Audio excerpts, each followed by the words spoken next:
ये आपका बहुत बड़ा कंफ्यूजन है कि सर बोर्ड्स भी पास आ रहे हैं और साथ साथ एनडीए की तैयारी भी चल रही है। हम क्या करें, कैसे करें कि हमारा दोनों अच्छे से निकल जाए, क्योंकि सर इंपॉर्टेंट तो दोनों ही है। इस टाइम पे प्रायोरिटी आप बोर्ड्स को ज्यादा दीजिए। आपके दो पेपर के बीच में अच्छा खासा ये जो गैप बनेगा उसमें आप लोग लगाएंगे मॉक टेस्ट। मॉक टेस्ट से कोई भी समझौता नहीं है। जय हिंद ऑफिसर्स, क्या हाल है सबके? सब लोग बिल्कुल मजे में हैं, एकदम चकाचक रापचिक। तो मेरे भाई, ये आपका बहुत बड़ा कंफ्यूजन है कि सर बोर्ड्स भी पास आ रहे हैं और साथ साथ एनडीए की तैयारी भी चल रही है। अब इस चक्कर में क्या हो रहा है कि हम ना ही ढंग से बोर्ड्स मैनेज कर पा रहे हैं, ना ही ढंग से एनडीए मैनेज कर पा रहे हैं। हम क्या करें, कैसे करें कि हमारा दोनों अच्छे से निकल जाए, क्योंकि सर इंपॉर्टेंट तो दोनों ही है। इस वीडियो में बाबू हम इसी चीज पे बात करने वाले, इसी मुद्दे को डिस्कस करने वाले हैं। अब इस वीडियो में आगे बढ़ने से पहले मैं आपको पहले ही बता दूं कि जो चीज मैं बताऊंगा, मैं बिल्कुल नहीं बोल रहा हूं कि अब एज इट इज डिट्टो यही फॉलो कीजिए। आप इसमें थोड़ा बहुत चेंजेस अपने अकॉर्डिंग क्रिएट कर सकते हैं, बट यहां से इस वीडियो से आपको एक थोड़ी सी क्लैरिटी मिल जाएगी, एक आइडिया मिल जाएगा कि आपको किस डायरेक्शन में आगे बढ़ना है, ताकि आपका बोर्ड्स और एनडीए दोनों मैनेज हो पाए।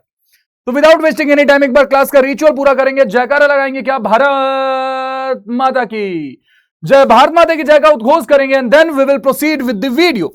देखिए मेरे भाई, अगर मैं आपसे पूछूं या बोलूं कि इस टाइम पे आपकी प्रायोरिटी क्या होनी चाहिए, बोर्ड्स या एनडीए?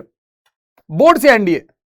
दो मैं एनडीए के स्टूडेंट्स को पढ़ाता हूं, सिखाता हूं, बट इस टाइम पे मेरा भी यह सजेशन रहेगा कि मेरे भाई इस टाइम पे प्रायोरिटी आप बोर्ड्स को ज्यादा दीजिए।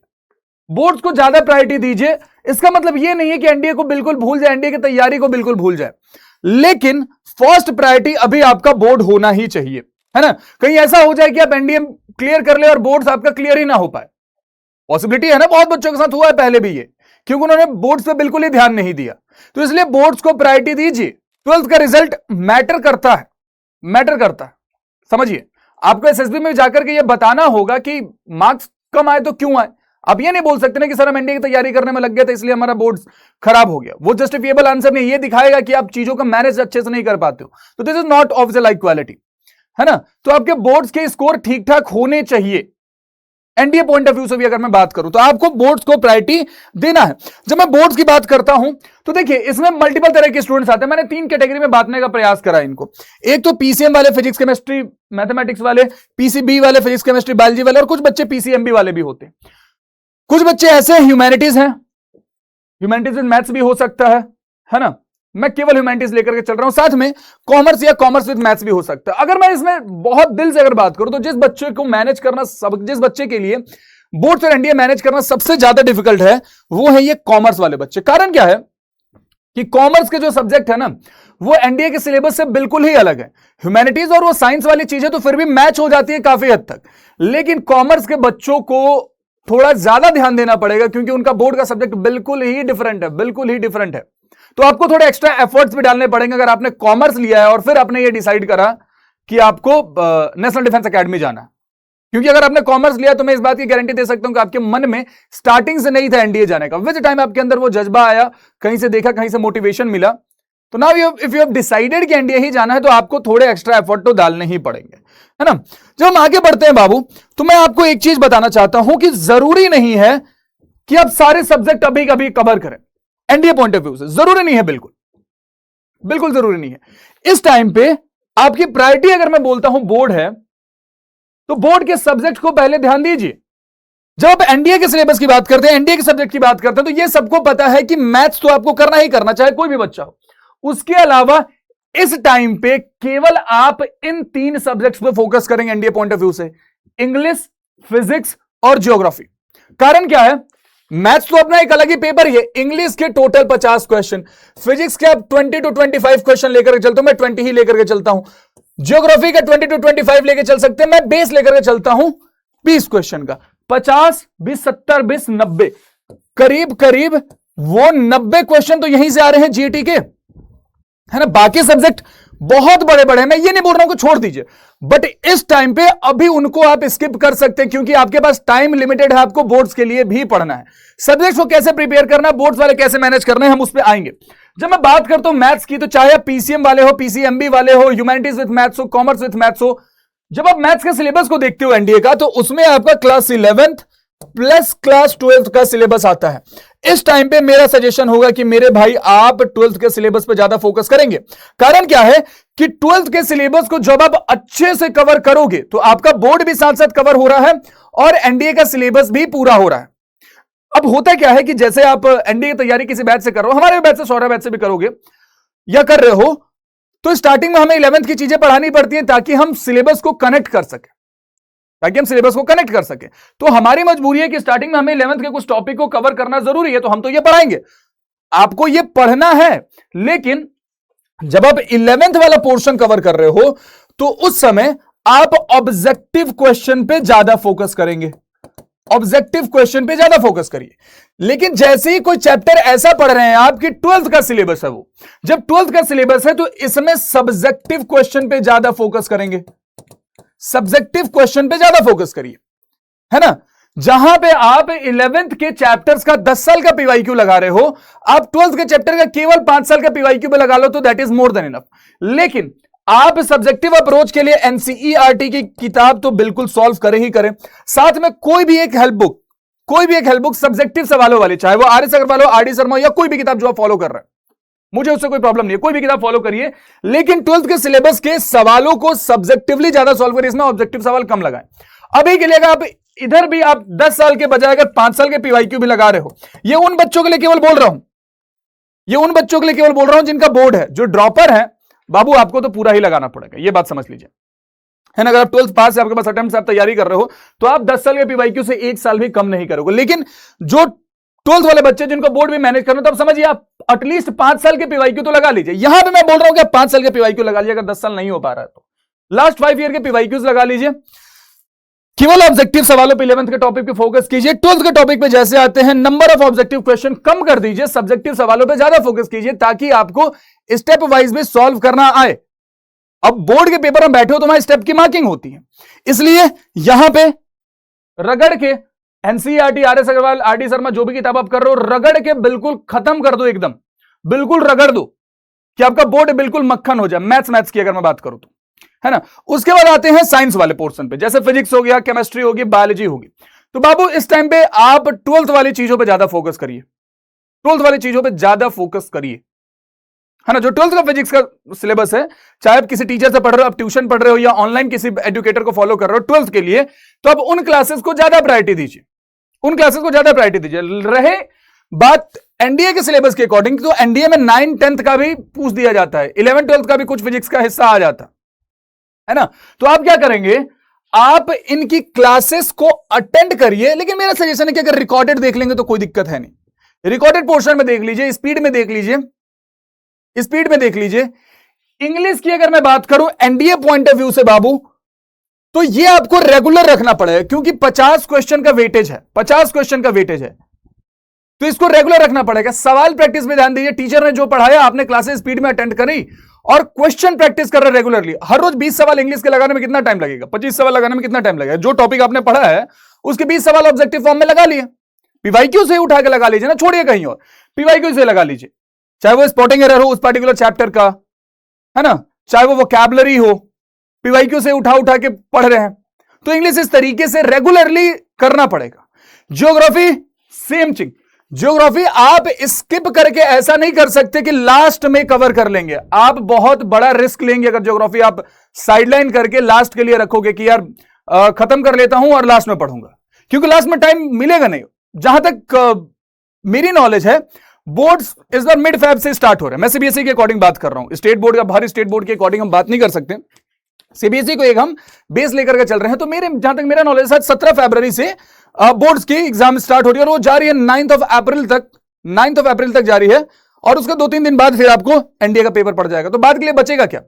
लेकिन बोर्ड का भी रूटीन इस तरीके से बनाया जाता है कि जो मेजर सब्जेक्ट्स होते हैं वो पहले कवर हो जाते हैं सीबीएसई के, और सब्जेक्ट्स के बीच में गैप भी अच्छा खासा रहता है, तो उस गैप्स को बहुत अच्छे से आप उस टाइम पे यूटिलाइज कीजिएगा। जो 2 पेपर के बीच में गैप्स मिल रहे हैं उनको बहुत अच्छे से यूटिलाइज कीजिएगा।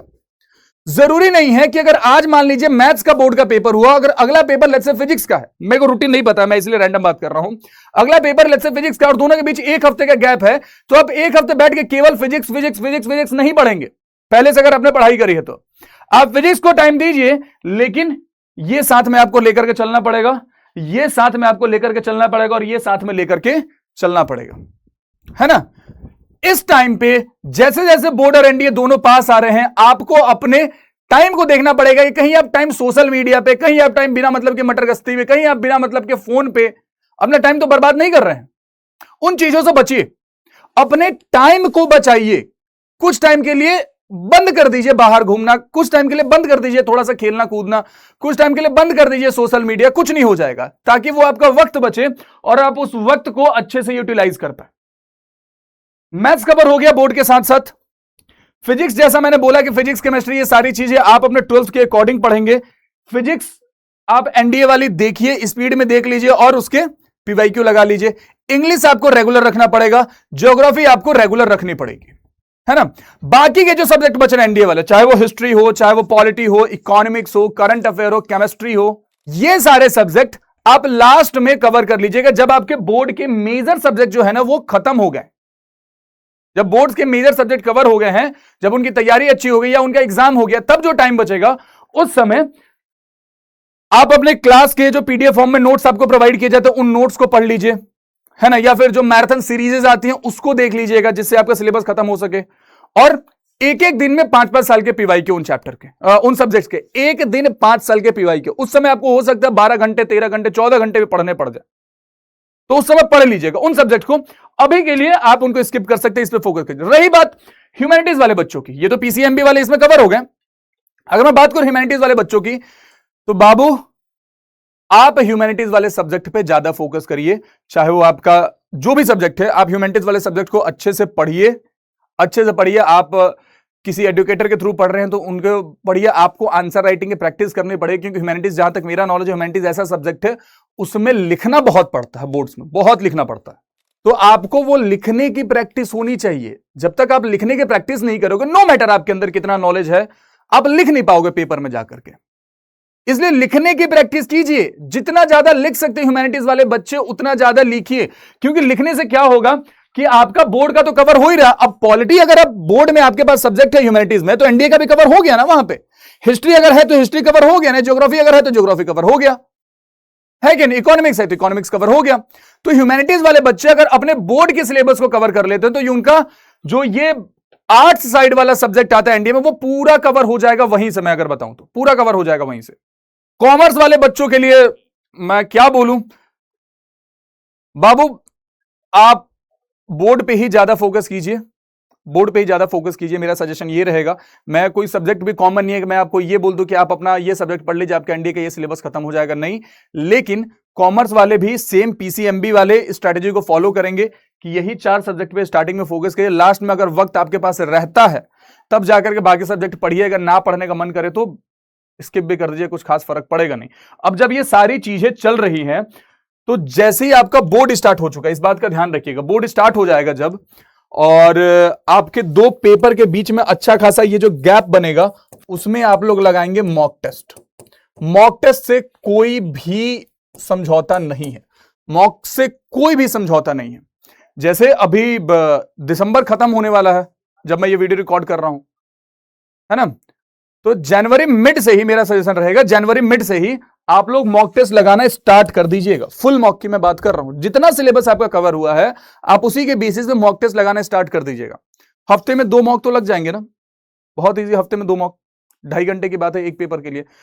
आप स्टार्टिंग में हफ्ते में 1 मॉक भी लगाइए ना, 1 मॉक मैथ्स का लगा लीजिए, 1 जीटी का लगा लीजिए, उसका प्रॉपर एनालिसिस कीजिएगा। जो जो चैप्टर आपने पढ़े हैं, ये सबके लिए मैं बात कर रहा हूं, जो जो चैप्टर आपने पढ़े हैं वो आपके स्ट्रेंथ है कि नहीं है, उसमें तो दिक्कत नहीं आ रही है ना, इसलिए मॉक टेस्ट लगाइए। जनवरी मिड से मॉक टेस्ट लगाना आप स्टार्ट कर दीजिएगा, मेरा सजेशन ये रहेगा, है ना। जनवरी मिड भी ना, जनवरी एंड से लगा लीजिएगा, लेकिन मॉक टेस्ट लगाइए। कम से कम हर एक बच्चे को 15+ मॉक तो लगाने ही लगाने हैं, चाहे आप कैसे भी लगाइए, आपको 15 से ज्यादा मॉक टेस्ट लगाने ही हैं। तो जब बोर्ड्स चालू भी हो जाए तो मॉक टेस्ट से पीछा नहीं छोड़ना है, मॉक टेस्ट को भूलना नहीं है। 2 एग्जाम के बीच जो गैप मिल रहा उसमें 1 मॉक लगा लिया, 2 मॉक लगा लिया, डिपेंडिंग अपॉन कि आपके बोर्ड वाले सब्जेक्ट की तैयारी कैसी है ना। क्योंकि बोर्ड का सिलेबस ऐसा है कि आप ऐसा नहीं कर सकते कि बिल्कुल ही नहीं पढ़ेंगे और जो 3 दिन का गैप है 3 दिन में पूरा पढ़ के हम सिलेबस कवर कर लेंगे, बहुत अच्छे से आंसर राइटिंग की प्रैक्टिस भी कर लेंगे और स्कोर भी कर लेंगे। नहीं, आपको प्रैक्टिस पहले से रखनी पड़ेगी आंसर राइटिंग की, तो वो चीजें अभी प्रायोरिटी पे रखिए। है ना। मैं उम्मीद करता हूं इससे आपको एक करीब करीब आइडिया मिल गया होगा किस तरीके से आप दोनों को लेकर के चल सकते हैं, आपको प्रायोरिटी एनडीए के सिलेबस में किन सब्जेक्ट्स को देनी है, बोर्ड की चीजों को कैसे फॉलो करना है। टाइम बचाइए, इधर उधर जो आपका टाइम जाता है सोशल मीडिया पे दोस्तों के साथ खेलने कूदने में, अभी कुछ टाइम के लिए बंद कर दीजिए, कुछ टाइम के लिए बिल्कुल ही बंद कर दीजिए, है ना। इस बात का ध्यान रखें और रेगुलर पढ़ाई करते रहें, सबसे जरूरी है रेगुलर पढ़ाई करते रहें। बाकी अगर आप किसी और टॉपिक पे वीडियो चाहते हैं तो कमेंट बॉक्स में जरूर बता दीजिएगा, I definitely make video on that topic for you guys. तो मिलते फिर अगले ऐसे किसी वीडियो में, तब तक के लिए जहां हो हंसते रहो, खेलते रहो, मुस्कुराते रहो, पढ़ाई रेगुलर करते रहो, स्ट्रेस फ्री रहो, अपना ख्याल रखो। Ladies and gentleman, have faith in yourself, you all are going to do well in your life and साथ ही साथ you all are going to make it through this time, and India is waiting for you and we are also waiting to see you all in form. तब तक के लिए जय हिंद।